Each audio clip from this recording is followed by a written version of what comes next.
Hoje é a nossa aula de número 2, né, da série dos conceitos freudianos através dos contos de fadas.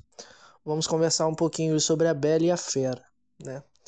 Antes de começar a aula, é necessário alguns recados. O primeiro, não tem como objetivo nessa aula tratar dos conceitos de uma forma complexa, utilizando palavras ou termos que a maioria não conhece. Muito pelo contrário, o objetivo dessa aula é alcançar pessoas que estão começando a estudar psicanálise, que lê psicanálise, por exemplo, há um ano ou um ano e meio e tem uma certa dificuldade de aprender, né, e compreender determinados conceitos, né? Então vamos conversar um pouco sobre os contos de fadas e, né, puxando aqui alguns conceitos da psicanálise para ajudar vocês a pensarem esses conceitos, né? Muitas das vezes as pessoas quando estudam psicanálise acabam achando que você tem que decorar tudo. Você precisa compreender o conceito, né? E a partir dessa compreensão pensar esse conceito. Então vamos lá. A Bela e a Fera tem várias versões, né? Eu tô pegando a versão da Disney mesmo, que a maioria conhece. Não tem como objetivo também acabar com a infância de vocês, muito pelo contrário.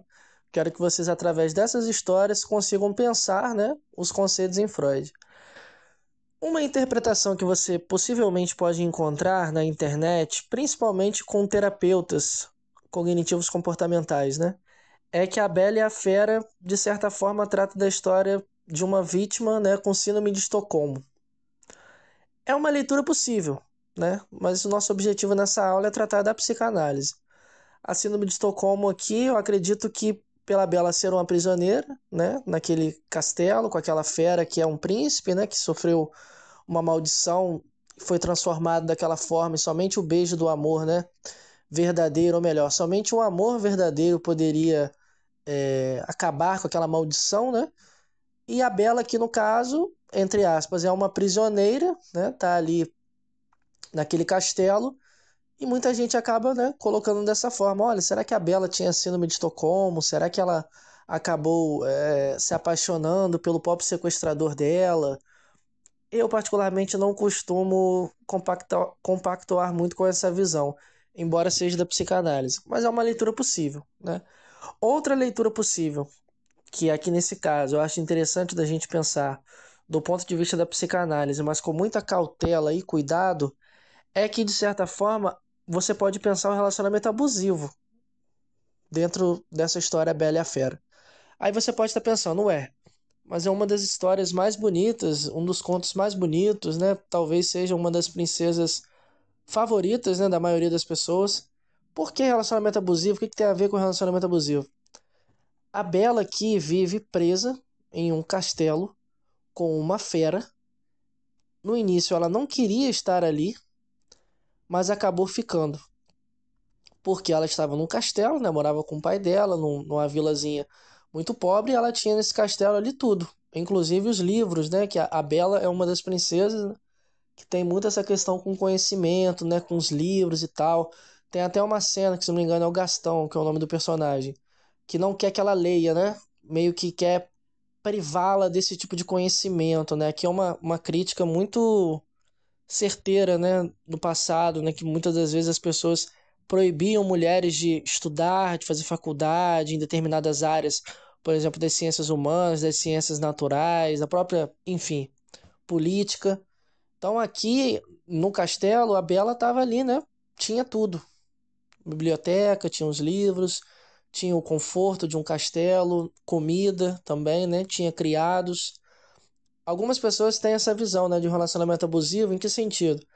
Às vezes a pessoa está dentro de um relacionamento, esse homem é uma fera, por mais que muitas das vezes se apresente como um príncipe, né? Príncipe em que sentido? Às vezes o cara ele é abusivo, bate na esposa ou na namorada, ou tem um episódio de raiva onde ele quebra algum objeto, ou dá um soco na parede ou na porta, ou ele, por exemplo, aperta o braço dessa moça e os dois, né, discutem e há uma agressão, seja física, verbal, psicológica, enfim. E no dia seguinte, esse cara, por exemplo, vai na Cacau Show ou em alguma loja de chocolate e compra uma barra de chocolate pra moça. Ou um buquê de flores. Ou, por exemplo, reserva né, um quarto de hotel e tem essa fase assim da lua de mel. Então, por mais que esse homem aqui seja, por mais que esse homem seja uma fera, é uma metáfora, né? Por mais que esse homem seja uma fera, ele tem momentos de príncipe também, né? Então, muitas das vezes aqui em relacionamentos abusivos, essas mulheres se relacionam, né, com feras, mas que são príncipes também, né? E elas enxergam muitas das vezes como príncipes. Às vezes esse cara, por exemplo, é, tem momentos onde ele é muito generoso, gentil, ou ele compra coisas para essa mulher, né? Então, por exemplo, há muitos relacionamentos onde as mulheres estão em relacionamentos abusivos, né? E muitas das vezes esse cara que oferece ou proporciona um determinado tipo de vida para essa mulher, né? Em relação a dinheiro, ou muitas das vezes essa mulher não tem para onde ir, né? Tem muitos caras abusivos que proíbem suas parceiras de trabalhar, que proíbem suas parceiras de estudar. Então essa mulher vai para onde? Né? Ela está presa dentro de um relacionamento, presa em casa. Como que ela larga o esposo, né? O casamento, ela vai morar onde? Com quem? Às vezes esse cara abusivo também afastou toda a família dessa moça. Essa moça às vezes não tem uma rede de apoio, né? Então é uma metáfora que algumas pessoas costumam utilizar, né, quando pensam na Bela e a Fera. Não é, eu não vejo como errado, né? Pode-se pensar, é uma leitura possível, né, quando você pensa de acordo com a psicanálise algumas questões em torno do relacionamento abusivo, que é algo que pode aparecer na clínica, né, essa queixa, e que muita gente se pergunta, né? Olha, fulano de tal tem um relacionamento, ela sofre tortura psicológica, esse cara, por exemplo, proíbe ela de sair, proíbe ela de ter certos amigos, afasta ela do convívio familiar, afasta essa pessoa também do seu nicho, por exemplo, da igreja, ou de algum clube, ou de alguma festa ou confraternização, e ainda assim essa pessoa fica com ele, e ainda assim essa pessoa não termina, né? Por que que essa pessoa continua? Por que que essa pessoa, por exemplo, sai de um relacionamento abusivo e entra em outro relacionamento abusivo, né? Por que que essa pessoa, quando procurou análise, diz, olha, os meus últimos 3 relacionamentos foram abusivos, né? Então, o relacionamento abusivo é algo que está presente, né? É uma possível metáfora nessa história, porque é uma fera, né? Quando a gente pensa numa fera, uma fera que ali, né, pode fazer algum mal, né? Um bicho e tal, mas que também é um príncipe, né? Tem momentos ali onde ele pode proporcionar uma vida de princesa, embora a Bela aqui seja uma prisioneira. Isso que é o ponto, né? Por mais que às vezes um homem possa oferecer e proporcionar uma vida de princesa para sua parceira, ainda assim ele pode ser uma fera. Ainda assim ele pode vir a apresentar comportamentos ali de uma fera, né? Então, é uma leitura possível também, tendo do ponto de vista da psicanálise, até da psicologia, né? Em relação à Bela e a Fera. Eu particularmente gosto dessa leitura, mas não é o objetivo dessa aula de hoje, mas coloco para vocês pensarem também. Um ponto que eu acho interessantíssimo nos contos de fada é que fala-se muito de amor, né? E principalmente um amor narcísico. Isso que eu gostaria de colocar para vocês aqui, abrindo a nossa aula com uma polêmica. Por quê um amor narcísico? A Bela, preste bastante atenção, a Bela aqui, ela é colocada como objeto de desejo da fera, como único e exclusivo objeto de desejo da fera. A fera só tinha olhos para Bela.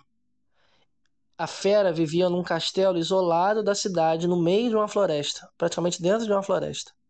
E todos os seus criados ali eram objetos inanimados, né? Eram xícaras, bule, enfim, várias coisas, né? Eram objetos e não tinha contato com humanos.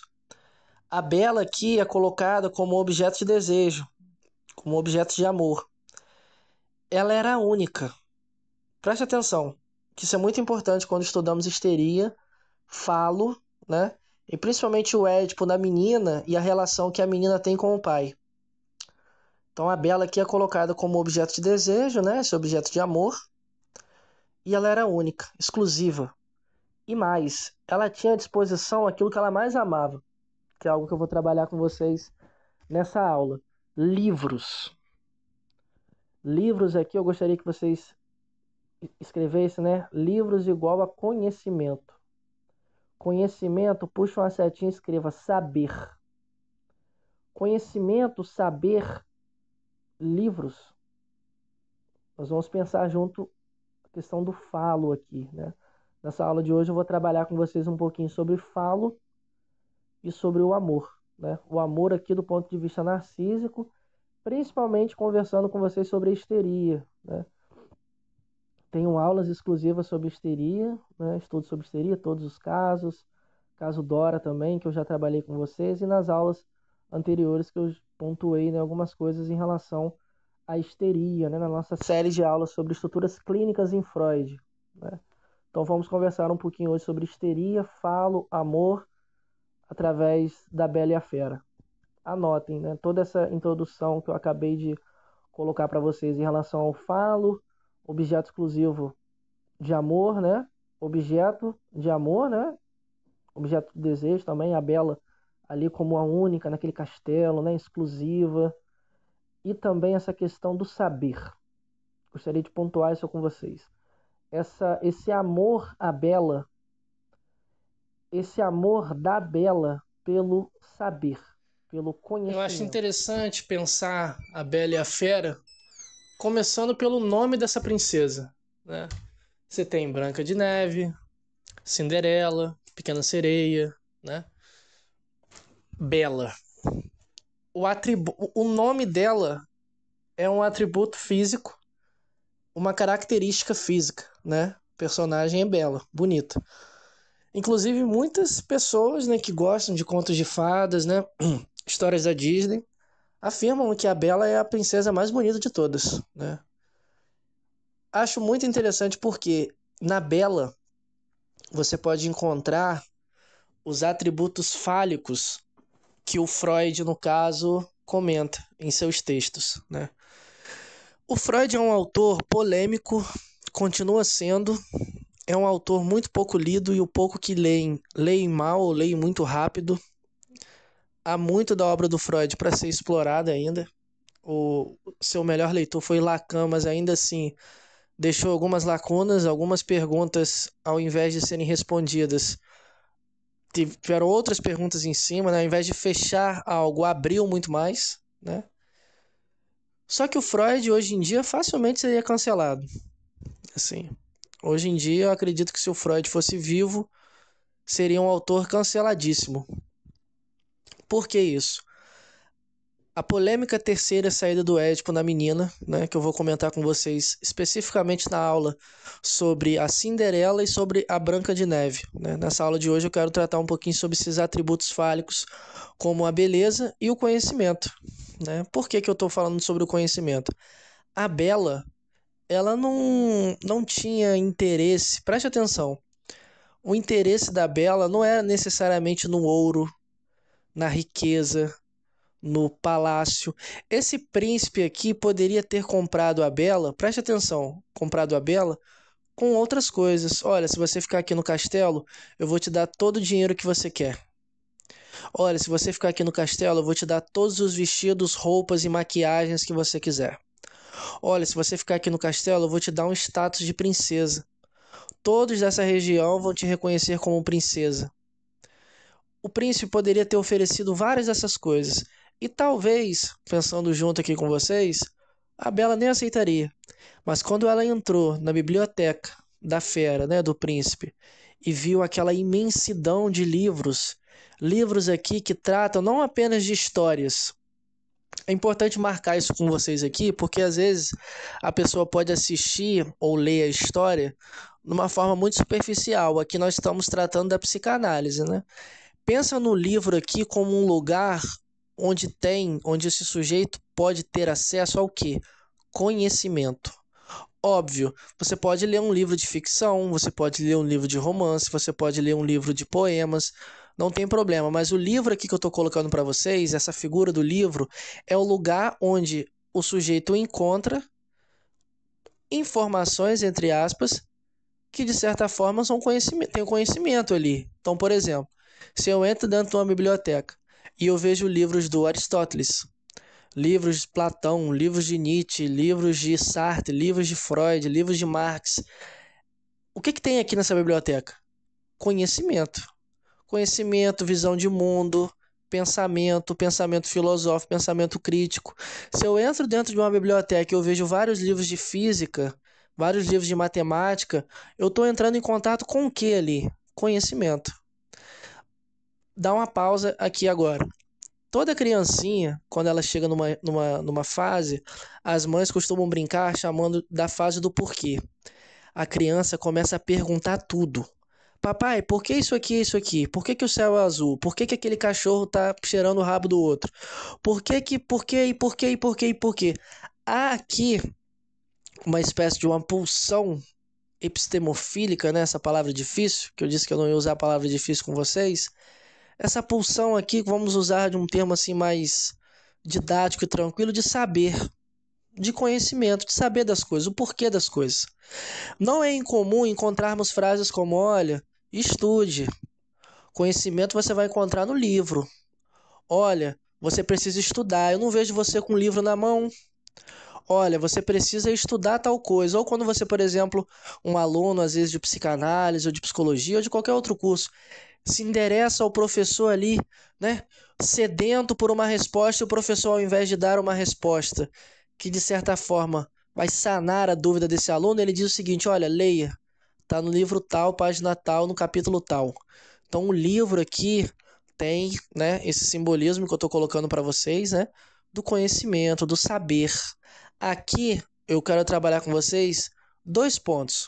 O primeiro, do ponto de vista histórico, e que também está atrelado à histeria, porque é uma estrutura, já comentei sobre isso nas aulas, de estruturas clínicas em Freud. A histeria é uma estrutura clínica que você não pode, em hipótese alguma, desconsiderar o fator histórico, né?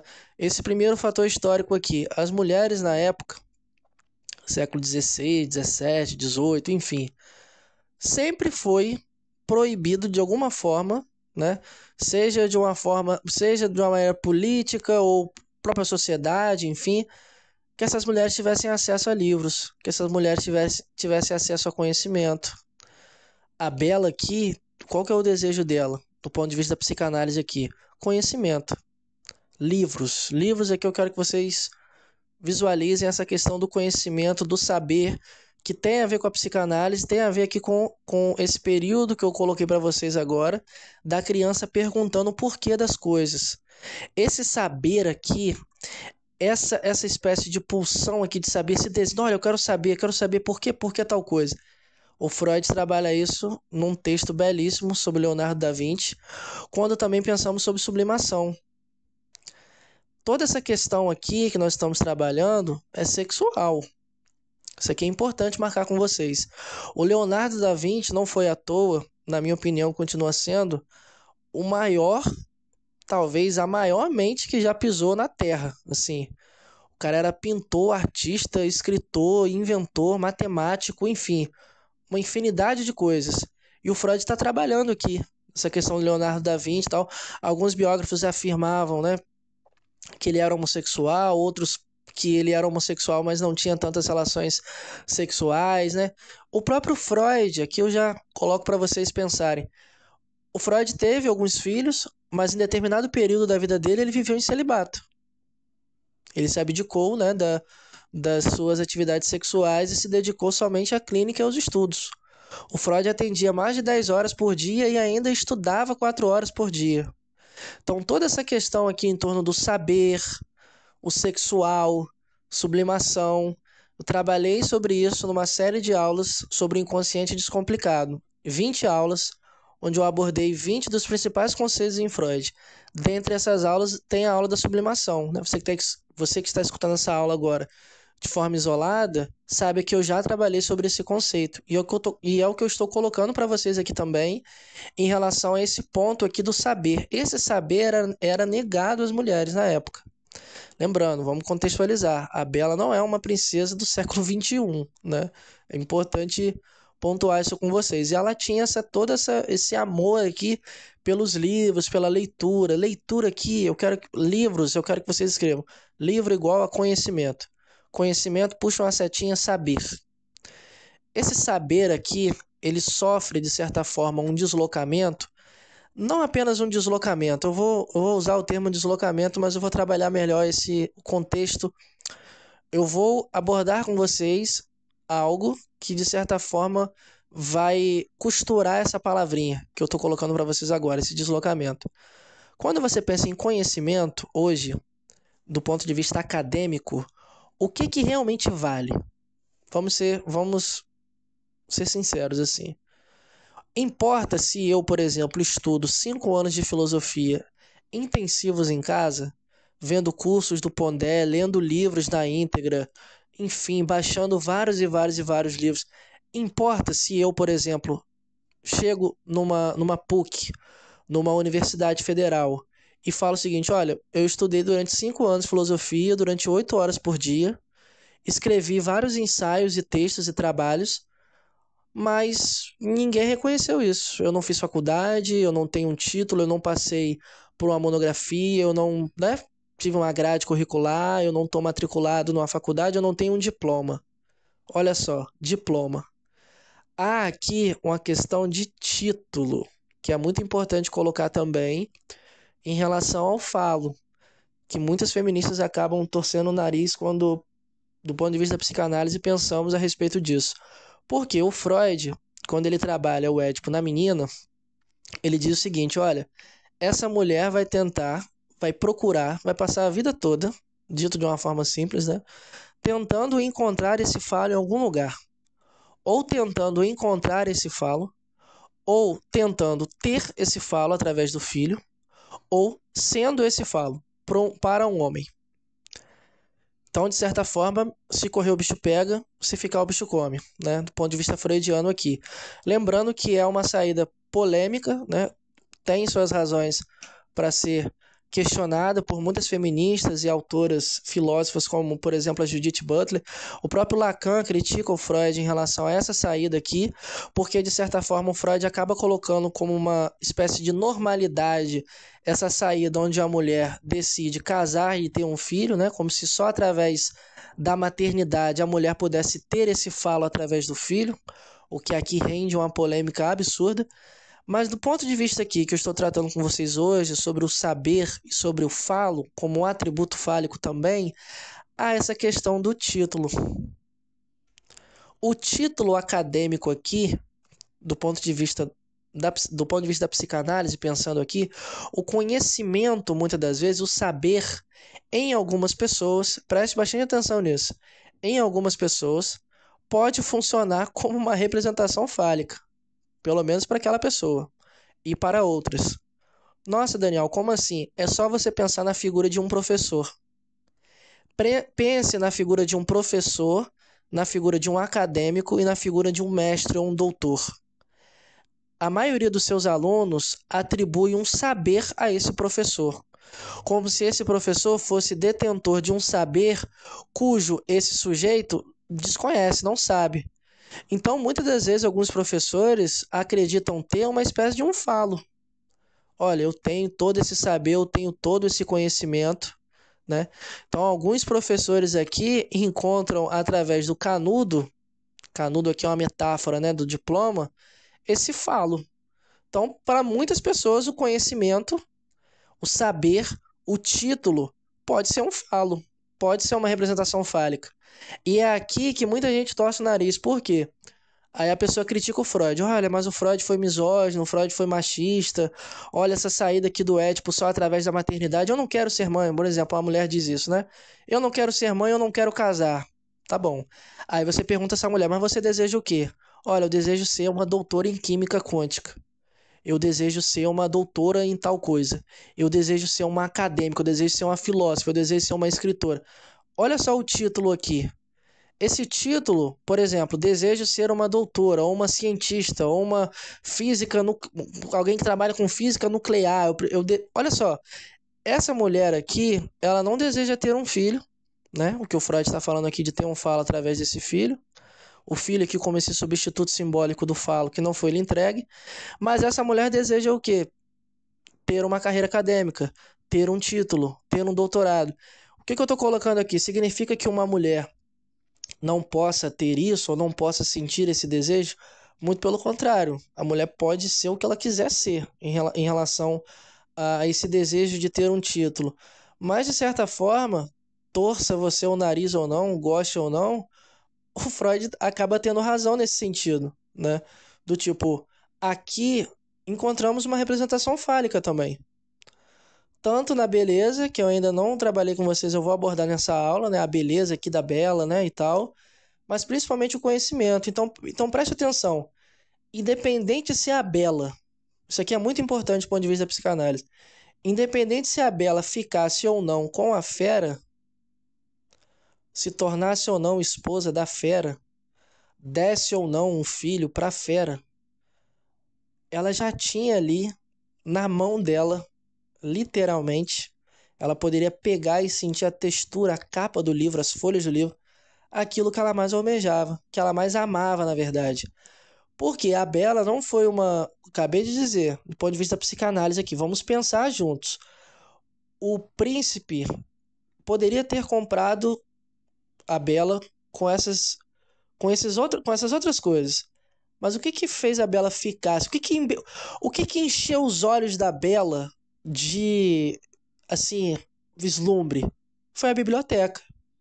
A Bela era uma princesa que amava o quê? Antes de você conhecer a Bela dentro do palácio, né? Dentro do castelo ali da fera. Livros. Livros aqui, igual, né? Conhecimento, igual saber, né? Saber aqui o conhecimento.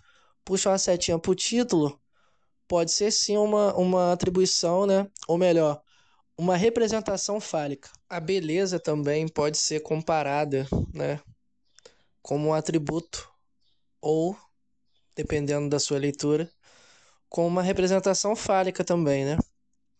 Principalmente a beleza feminina, não é qualquer beleza. Apesar dos gregos, né, terem uma fixação absurda na figura masculina, né, se você for ver as estátuas, né, as pinturas, enfim, a beleza feminina, do ponto de vista da psicanálise, podemos pensar, né, numa certa representação fálica aqui também, né? Só você reparar em mulheres, por exemplo, cabelo longo, unhas longas, salto alto, né? Estamos pensando aqui, né, representações fálicas. Só que essa beleza aqui é uma beleza construída, né? Vamos marcar esse ponto também que não pode ser ignorado. A Bela aqui, como eu disse anteriormente, o nome dela é um atributo físico dela, a beleza, né? E não é uma beleza qualquer, né? Ela era belíssima. E preste atenção como que as princesas, pode parecer óbvio dizer isso, mas nenhuma delas são feias. Nenhuma das princesas são feias. Inclusive, a Branca de Neve, que eu vou trabalhar com vocês em uma aula também, foi por conta da beleza dela que ela foi perseguida pela madrasta, né? E praticamente, enfim, toda aquela história que eu vou trabalhar com vocês e que a maioria conhece aqui da Branca de Neve também. Então, a beleza aqui é também um atributo fálico. Então, por exemplo, Mary Monroe, né? Que na minha opinião é a maior representação dessa noção aqui de falo e beleza feminina. A Marilyn, todas as mulheres desejavam ser como ela, né? Apesar da Marilyn ter sido montada também, né? Ela passou por cirurgias plásticas, ela mudou o cabelo, ela teve que emagrecer. Todo o mito da Marilyn Monroe foi construído. Também é algo que não podemos isolar. Inclusive, se você gosta da Marilyn Monroe, eu também já trabalhei em 4 aulas falando sobre a histeria através da vida e obra da Marilyn Monroe, né? Destacando alguns pontos da vida dela, como a infância, a adolescência, os relacionamentos dela, as escolhas de objeto, os momentos melancólicos que ela teve, as internações. Foram 4 aulas onde trabalhamos no meu grupo do Freud a vida da Marilyn Monroe, destacando alguns pontos e pensando a partir da psicanálise, né? A Mary Monroe aqui adotava, né, o arquétipo, né, a persona da Mary Monroe, porque o nome dela era Norma Jean, essa beleza aqui como esse atributo fálico. Então, assim, as mulheres se identificavam com a Marilyn e os homens desejavam, né? Os homens queriam ter uma Mary Monroe e as mulheres queriam ser como a Mary Monroe. Então, perceba, essa questão aqui da beleza como um atributo fálico, né? E a Marilyn aqui também, na fantasia do homem, né? na fantasia de todos, na verdade, independente de ser homem ou mulher, adotava essa posição aqui de falo. Mas o falo aqui, por mais que a Marilyn se colocasse como Marilyn, a Norma Jean era castrada. Entendo essa, eu espero que vocês tenham entendido essa metáfora. Tipo, a vida da Marilyn Monroe na frente das câmeras era uma coisa, né? Esperando o avião passar. Os próprios biógrafos dela chegam a dizer, né, que olha, ela adotava uma persona diferente na câmera. Ela sorria, ela sabia como se posicionar na câmera, ela sabia como seduzir a câmera. A câmera, o objeto câmera, né, o olhar ali do outro. Porque não era simplesmente o câmera que ela estava seduzindo, era a câmera. Então a beleza aqui também como esse atributo, né, fálico, né? Então, tipo assim, uma mulher bonita, tem sempre essa fantasia em torno da beleza feminina. Inclusive, a beleza feminina, por muito tempo, também foi demonizada pela igreja. Então, por exemplo, a mulher sempre foi colocada também como se fosse uma espécie da raiz dos problemas. O problema aqui tomado como pecado original, por culpa de Eva, né, segundo a igreja.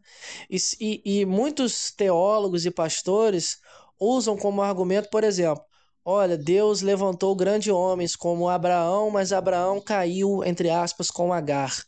Deus levantou Davi e Davi caiu com Betseba. Deus levantou Sansão e Sansão caiu com Dalila. Deus levantou Salomão e Salomão caiu com as mulheres que eram, né, que não eram do povo dele. Então a igreja sempre também, né, corroborou, né, para essa imagem que muitas das vezes acaba sendo atribuída a beleza, mulher, feminino. Inclusive alguns fazem até piada, né? Nossa, como que Adão ia rejeitar a fruta sendo oferecida por Eva, que estava ali nua para ele e tal. Há sempre essas piadas e essa visão em torno da beleza feminina como algo muitas das vezes ruim também. Tipo, uma mulher muito bonita em um local de trabalho, o Luiz Felipe Pondé até já comentou sobre isso uma vez, pode causar, ao mesmo tempo que disputa, rivalidade com outras mulheres e inveja também. Porque essa mulher bonita aqui, nesse ambiente de trabalho, vai atrair os olhares de outros homens.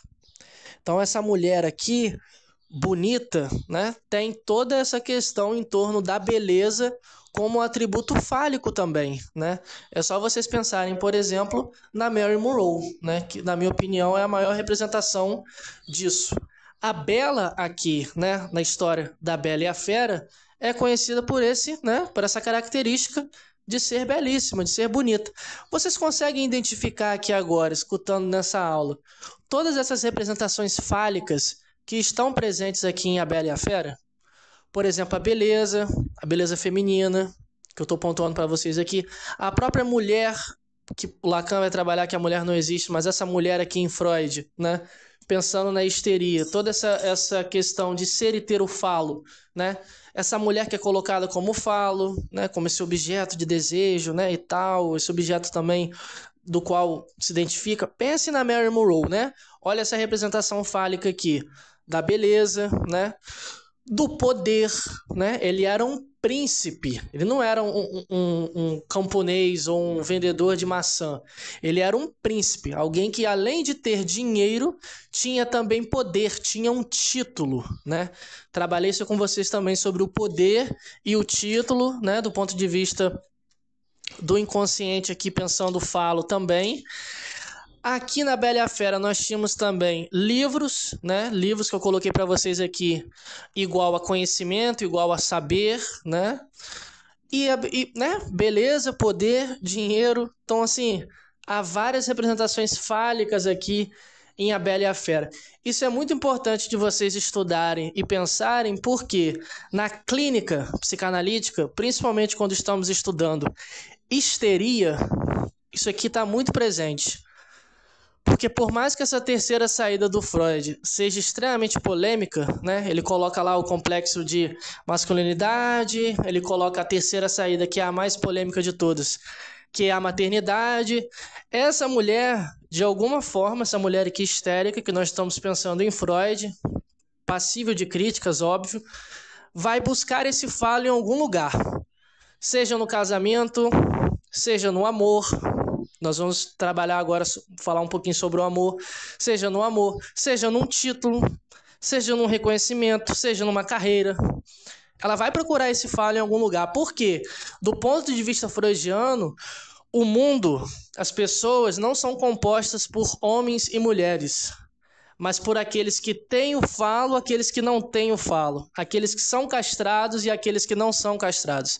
E a menina, do ponto de vista freudiano, né, aqui pensando essa primazia do falo aqui, né, o falo aqui nesse momento igual a pênis, o pênis aqui como um representante simbólico desse falo aqui, né, dentro dessa perspectiva, porque o pênis aqui também em outro contexto, ele vai ser encarado como um objeto imaginário, né? O Lacan chega a dizer que a castração ela é simbólica e o objeto é imaginário. Isso aqui é muito importante, porque a garotinha, desde sempre, entre aspas, em comparação ao menino que tem o pênis, ela não tem. Então, assim, ela já está castrada, desse ponto de vista, né? Então, o Freud trabalha isso, olha, por não ter o falo, ela vai buscar esse falo em algum lugar. No filho, casamento, num homem, né? Que eu vou comentar com vocês durante essas aulas sobre o complexo de Édipo na menina, principalmente na aula sobre a Branca de Neve, né? Você que está escutando essa aula sabe que eu vou continuar trabalhando com vocês os contos de fadas e os conceitos em Freud.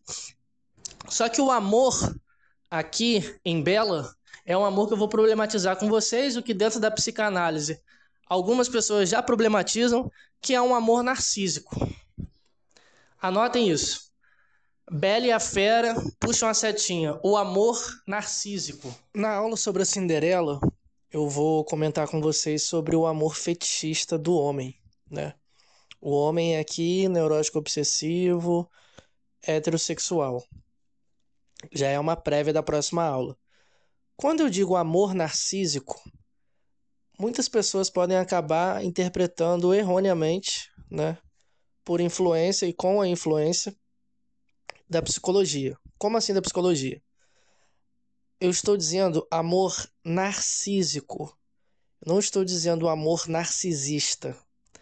Tem muita gente que confunde esses dois conceitos e acabam pensando assim, olha, mas a psicanálise está falando que todo amor é narcisista, que todo amor é egoísta. Não é sobre isso. É narcísico. Narcisista é outra coisa. Você que é iniciante, está escutando essa aula, sabe que são conceitos diferentes. A psiquiatria trabalha, né?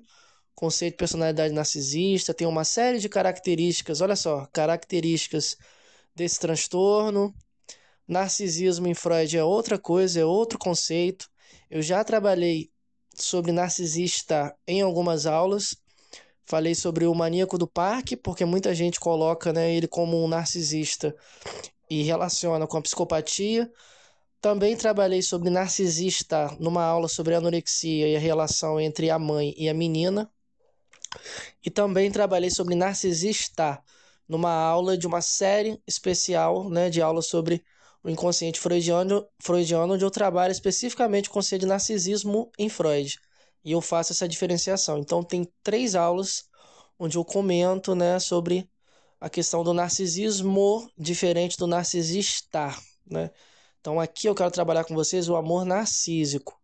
O amor narcísico na Bela, né? Trabalhando com vocês aqui a Bela e a Fera.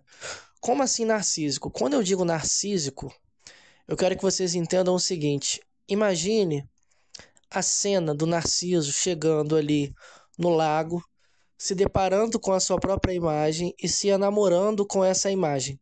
Ele se apaixona pela beleza dessa imagem. Olha só, beleza. Pela beleza dessa imagem. Essa imagem que ele vê refletida no lago, vamos colocar como uma superfície. Existem versões do mito de Narciso onde, por exemplo, ele se apaixona de tal forma pela sua própria imagem que ele tenta beijar a sua própria imagem e acaba se afogando, né? Só que a versão que eu gostaria que vocês fixassem é a seguinte. Nesse primeiro momento que Narciso se enamora pela sua própria imagem, ele ainda não reconheceu essa imagem como sendo ele mesmo. Essa imagem, no primeiro momento, é um outro. Depois o Narciso reconhece essa imagem como sendo dele mesmo, ele mesmo. Então aqui ele ama a si mesmo, né, a própria imagem do Narciso aqui refletida no lago, através de um outro.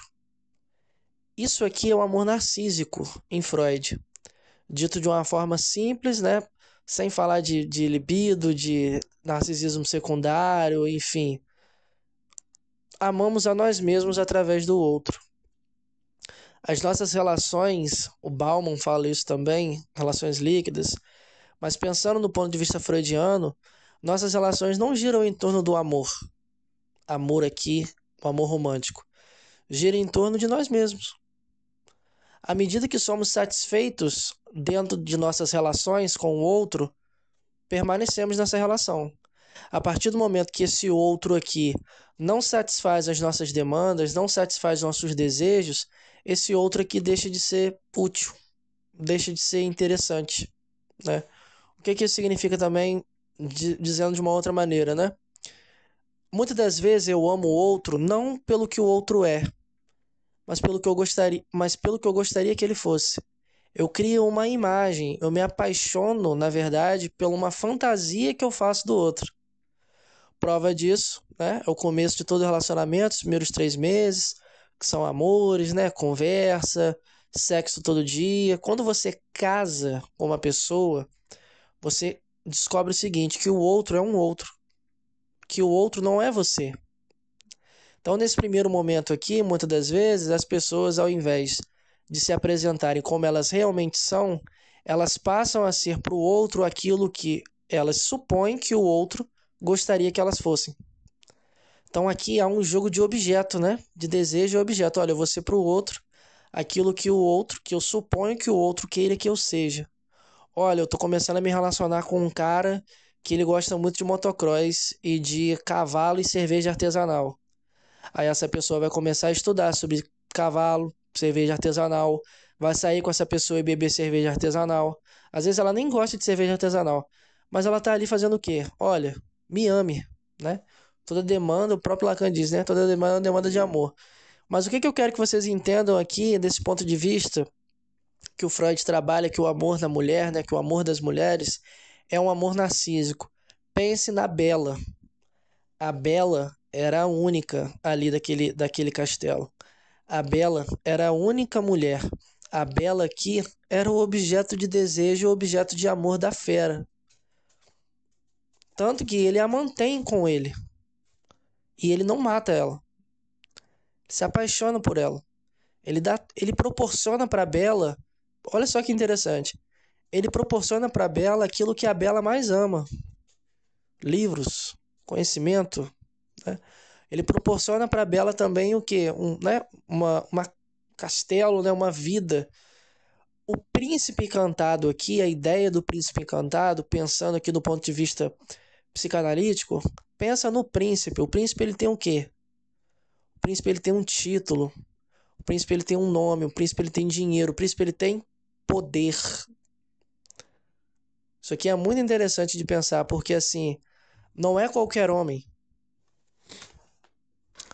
É importante pontuar isso com vocês, porque não é qualquer homem, né?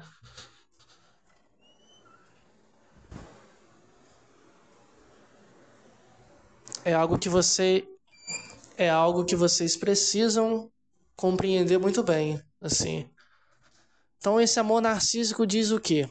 Pensando na histeria, a histérica, né, como eu comentei com vocês nas aulas anteriores, né, você que é iniciante está escutando essa aula de forma isolada, sabe que eu já dei uma série de aulas abordando vários conceitos em Freud e também estruturas clínicas. E eu comentei sobre a histeria, né, que a histérica procura, né, e se coloca numa posição de ser para o outro objeto de desejo, né? Isso, isso, preste bastante atenção. Isso acontece nas relações também. Uma mulher histérica, por exemplo, ela não quer ser só uma. Ela quer ser a única. Ela quer ser esse objeto exclusivo de desejo, de amor, né? E preste atenção, o amor aqui tem os seus semblantes. A fera, olha só que interessante. A fera, ela tem uma aparência de fera, mas ela conquista a Bela, ao invés do Gastão, que não é, né, que não tem a aparência de fera. Mas há essa ideia aqui do interior, né? Que o interior da fera ali tem toda a questão com feitiço, né? E a maldição, que alguém teria que se apaixonar por ele, não pela aparência dele, mas pelo que ele era, né? Isso aqui é uma noção romantizada. Por quê? Do ponto de vista da psicanálise, nós nunca amamos o outro como ele realmente é. Arrisco a dizer que se soubéssemos de fato como o outro realmente é, não amaríamos ninguém. Faz parte do amor, preste bastante atenção nessa frase. Faz parte do amor, né, do amor na psicanálise, principalmente no olhar do Lacan, que o amor está entre esses dois registros aqui, imaginário e simbólico, mas faz parte do amor essa face também da fantasia em relação ao outro. Eu não amo o outro como ele é. Eu amo o outro como eu gostaria que ele fosse. Às vezes eu encontro no outro a mim mesmo. Às vezes eu encontro no outro aquilo que eu gostaria de ser. Isso aqui é Freud. Às vezes eu encontro no outro algo que um dia fui, mas perdi. Às vezes eu encontro no outro o meu pai. Às vezes eu encontro no outro a minha mãe, né?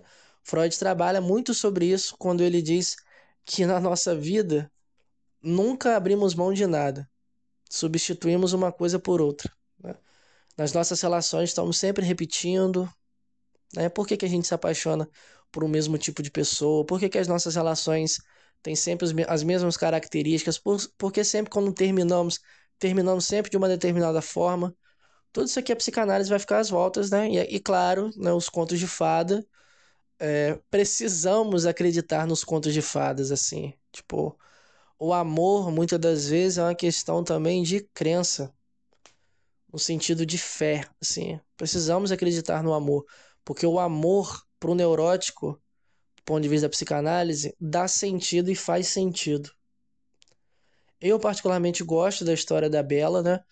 Coloquei para vocês algumas leituras, né, em relação a que algumas pessoas acabam fazendo sobre síndrome de Estocolmo, relacionamento abusivo, né? São leituras válidas, mas eu particularmente prefiro pensar que o falo, o amor, as representações, né, fálicas, a questão da beleza, né? Espero que vocês tenham curtido. Caso vocês possuam interesse em adquirir outras aulas, basta entrar em contato comigo e a nossa próxima aula nós vamos conversar um pouquinho sobre a Cinderela. Cinderela, o amor fetichista do homem, que eu vou trabalhar com vocês um pouquinho sobre isso, e outros conceitos também.